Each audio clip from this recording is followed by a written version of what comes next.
एक लक्षात घ्या, आयुष्यात कॉम्पिटिशन करायला जाऊ नका. तुमची वाढ जेवढी व्हायची असेल ना, एक सांगू का, तुम्ही जर जाई चमेलीचं फुल असाल तर तुम्ही गुलाब कसे व्हाल?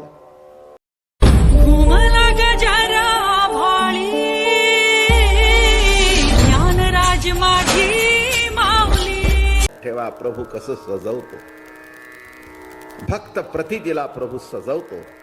आणि मला असं वाटतं देवाने आपल्याला त्याच्याबद्दल प्रेम देणं हेच देवाने आपल्या भक्ताला सजवणं. एक लक्षात घ्या, आयुष्यात कॉम्पिटिशन करायला जाऊ नका. तुमची वाढ जेवढी व्हायची असेल ना, एक सांगू का, तुम्ही जर जाई चमेलीचं फुल असाल तर तुम्ही गुलाब कसे व्हाल? व्हाल कधी नाही. कॉम्पिटिशन मध्ये पडू नका. तुम्ही एकच प्रयत्न घ्या की आहे ते जाईचं फुल इतकं सुंदर व्हावं की त्याचा वास आल्यावर म्हणावं, वा आहा हा वा, काय जुई, काय जाई, आहा काय मोगरा, वा वा. मग मोगऱ्याचा हार असावा आणि मध्ये गुलाब असावा. शेवटी एक लक्षात ठेवा, पाऊल वाट सापडावी लागते, म्हणजे त्या मार्गाने आपल्याला जाता येतं. मग त्या पाऊल वाटाच्या आधारे, आणि मला वाटतं शेवटी सिद्धांत हाच आहे, देवाचे काय आणि संताचे चरणाचा माग लागल्यानंतरच देव भेटतो. फार त्रास झाला. ते नाथांचं चरित्र वाचताना मला अंगावर काटा येतो. 108 वेळा थुकला. आपल्याकडे नुसतं असं जर केलं ना तर काय होईल? नुसतं जाताना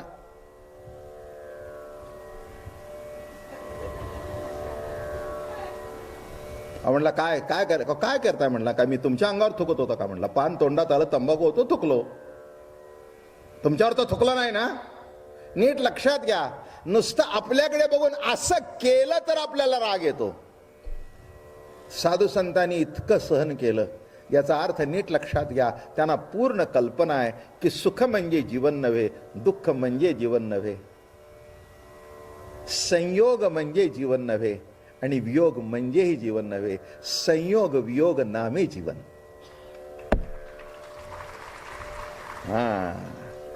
कोणीतरी जीवन येणार, कोणीतरी निघून जाणार, कोणीतरी भेटणार, कोणीतरी भेटणार नाही, कोणीतरी गावाला जाणार, कोणीतरी दृष्टीआड होणार, कोणीतरी भेटणार तो पुन्हा भेटणारच नाही. काय जीवन आहे नाही का? आणि म्हणून पण दुःख कुणाचं होतं? जो आपल्याला प्रेम देतो ती व्यक्ती जीवनामधून जेव्हा लांब जाते तेव्हा दुःख होतं. कुठे मुद्दा आलाय आपला प्रवचनाचा, असं विस्ताराने मांडत मांडत मांडत आता उद्या समारोपच करायचा आहे. उद्या 29च ना, परवा 30ला कीर्तन, 31ला कीर्तन, 1ला कीर्तन. अरे का, म्हणून कुठेतरी प्रवचन संपायलाच पाहिजे, नाही तर चालणं हे जसं सुख आहे, बंद पडण्यामध्ये विरह आहे, विरहात दुःख आहे, पण त्याच्यामध्ये सुद्धा स्मरणात आनंद आहे. हे जीवनच आहे. असं नाही आहे कोणची गोष्ट सतत चालू राहत नाही. कुणाची राहिली चालू? अविनाशी परमात्मा, अविनाशी परमात्मा, अखंड परमात्मा गवळणीजवळ अखंड राहिला नाही. 11 वर्ष राहिला.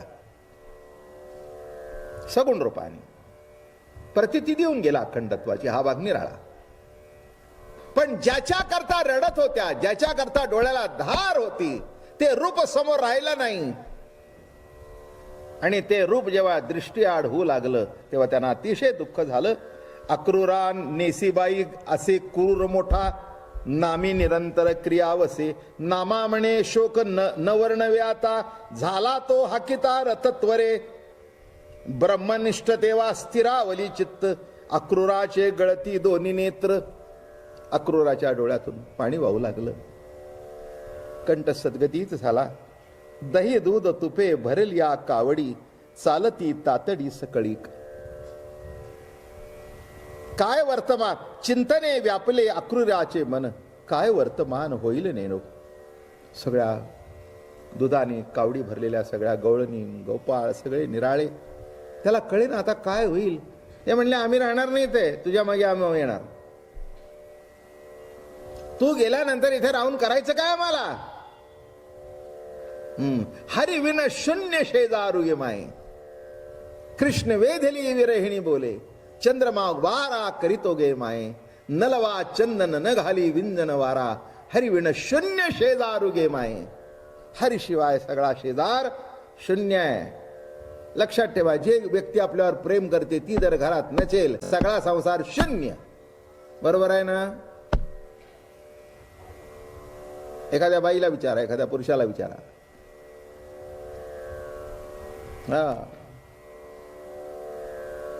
पुष्कळशा वेळेला असं घडतं, एखाद्याची पत्नी निघून जाते, त्याला असह्य होऊन जातं संसार. काय मुलं असतात, बाळा असतात, सगळे असतात. मग तो म्हणतो कुणाशी बोलायचं घरात. अहो म्हणाली एवढे आहेत की, एवढे आहेत म्हणले हे आहेत खरे, पण माझ्याशी बोलायला फुरसत नाही. बोलणं कळलं का.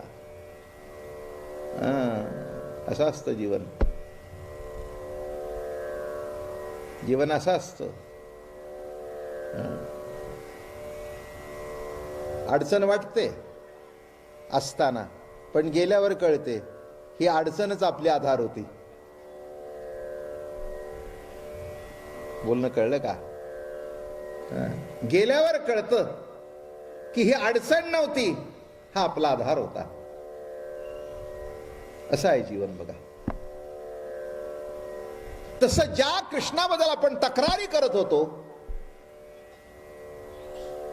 ज्यांनी दही दूध चोरलं म्हणून मनामध्ये रुकरुक लागत होती, आता कळतंय आता पुन्हा हा चोरी करायला येणार नाही. संपलं. विवळ झाले अंतःकरणी. अंतःकरण विवळ झालं. कंठ सद्गतीत झाला. चिंतेने व्यापिले अक्रूराचे मन, काय वर्तमान होईल नेणो. सगळ्या निघाला. त्याला असं वाटलं आता हे काय पुढे होणार आहे बा, हे सगळं अवघड आहे. आणि तो तर तिथे राक्षस बसलाय.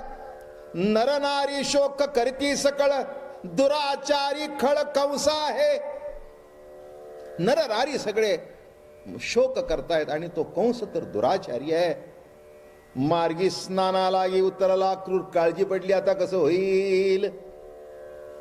अजून स्वरूपदृष्टी आली नव्हती. आदर होता पण कळलं नव्हतं. माझं बोलणं कळलं का. आदर होता पण कळलं नव्हतं. म्हणून नुसता आदर असून जमत नाही, जेव्हा कळतं तेव्हा वळतं. भाषा कशी आहे. कळतं तेव्हा वळतं. आदर असणं, एकाला वडिलाबद्दल आदर होता, ठीक आहे, पण कालांतराने मोठं झाल्यावर कळलं की आपल्या वडिलांनी लहानपणी कशी दिवस काढले आणि आपल्याला कसं वाढवलं. हे कळल्यानंतर मग मात्र त्याच्या डोळ्याला वडिलाच्या, अरे म्हणे आमचे वडील लवकर गेले, त्यांना द्यायला आमच्या जवळ, जेव्हा आमच्याकडे आलं तेव्हा द्यायला ते नव्हते. आमच्याकडे आलं आणि जेव्हा ते गेले तेव्हा आमच्याकडे काही नव्हतं. हे स्मरण होतं. मग अवघड आहे नाही का जीवन.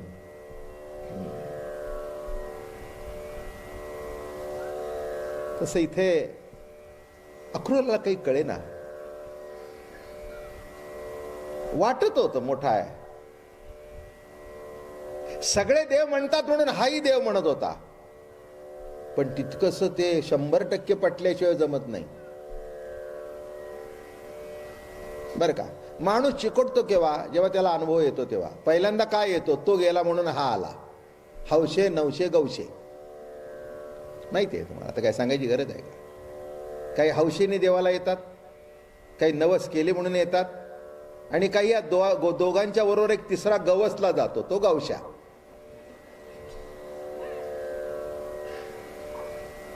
बरं काय. एकाला हौस होती, एक नवस केला होता, भेटला, अरे चल रे मला जरा गणपती दर्शनाला जायचंय. अरे बा ते आपले काय देव बी मानत नाही, ते असलं आपल्याला भानगड नाही. हे ते तुझं तू जा, ते आपल्याला हे देव बिव काय आपल्याला पसंत नाही. बरं. अरे म्हणले नको देव, पण आपल्याला पुढे जाऊन जरा वडा बिडा खाऊ ना. मिसळ मिसळ हा मग येतो.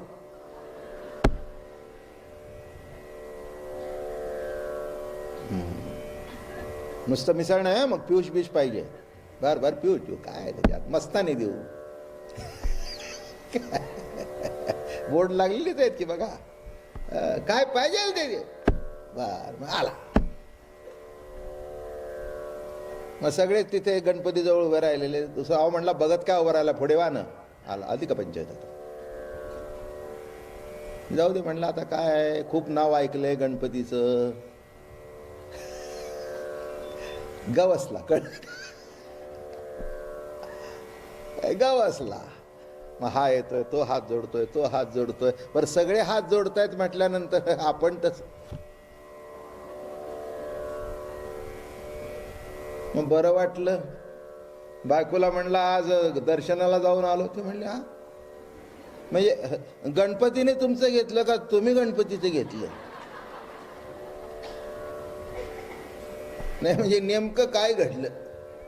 ते म्हणले काय कोणी कोणाचं घेतलं हे मला माहिती नाही पण बरं वाटलं एवढं खरं झालं. गवसला काय.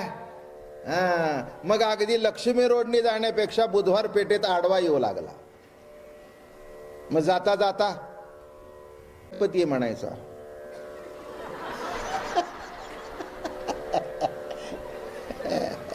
हा या या या या या बाहेरून बाय बाय करू नका या. असे करत करत करत बघा ना माझ्या समोर मला माहिती आहे कुठच्या कुठे गणपती गेला तो. कुठच्या कुठे हे असंच आहे. काही हौशेने आले काही नवसाने आले आणि काही गवसले गेले. असे एकत्र सगळे आले आणि भक्तांचा वेळा वाढत गेला. असंच असतं. काही कोणाचं चुकत नाही हो. कोणाला कळतच नाही काही. अनुभव आल्यानंतर कळतं. तसं अक्रूराने ऐकलं होतं कृष्ण म्हणजे फार मोठा बेटा आहे. पण हे तर बघा होतं 11-11 वर्षाची एवढे छोटी छोटी ही पोरं आणि त्यांना असं वाटलं